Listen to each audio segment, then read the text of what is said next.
Many have claimed that the Chinese yuan would become the world reserve currency in October of this year. Well, those plans will have to be put on hold. The IMF coming out and saying that they are re-evaluating the Chinese yuan as part of its basket of currencies for the SDR. Now, every 5 years, the IMF reviews the status of currencies within the SDR basket for inclusion in one of the top currencies of the world to be included, and also have voting shares in matters that have to do with the IMF.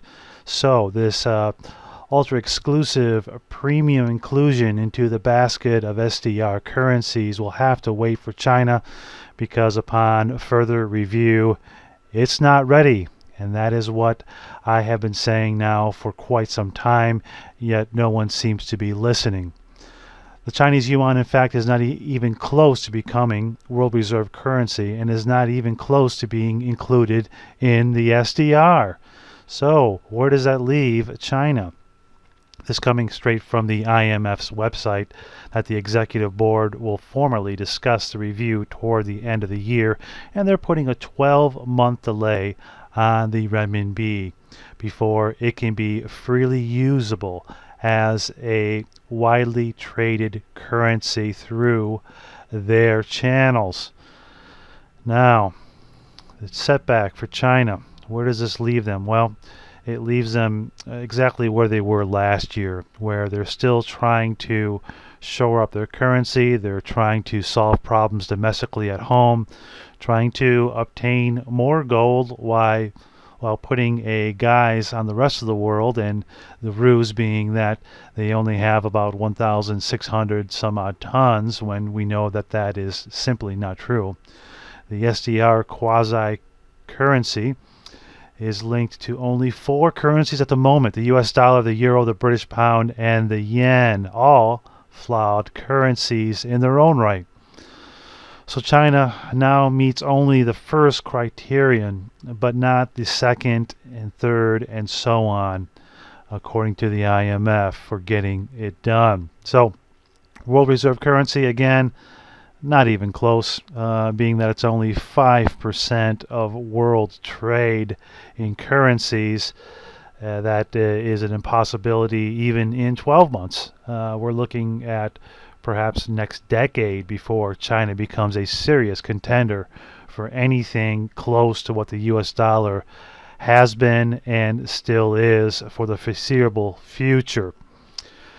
The US dollar makes up more than 40% of the value of the SDR still, and is the largest component and largest voting shares in the IMF SDR and in many other type of agencies throughout the world. Think World Bank, think Federal Reserve, think NATO, think United Nations, and so on and so on. So you get the gist that the demise of the dollar has been exaggerated, to say the least. So all of those videos, newsletters, and all of those commentators on the talking head TV news programs saying that October comes and it will be the fall of the dollar, they're all 100% wrong. But China shouldn't be too down by the prospect. After all, the voting is controlled by the West for the IMF, and they shouldn't have expected to get a fair break, regardless of how well they've integrated their banks. Now, the good news for China, it's become a banking powerhouse. 4 of the 5 largest banks in the world are Chinese, according to SNL Financial's latest global bank rankings. This is no surprise. They've been really fighting to do this and try to build up these banks for years now. ICBC holds the top spot with assets valued at $3.5 trillion on record. There's probably more than that, and I'll explain why.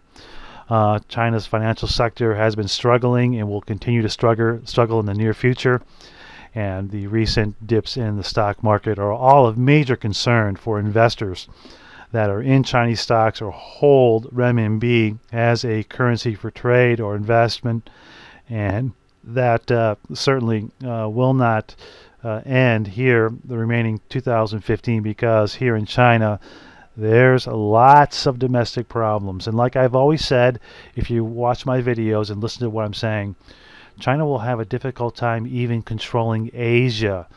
Controlling the globe with a world reserve currency is a much bigger task than even China can handle right now.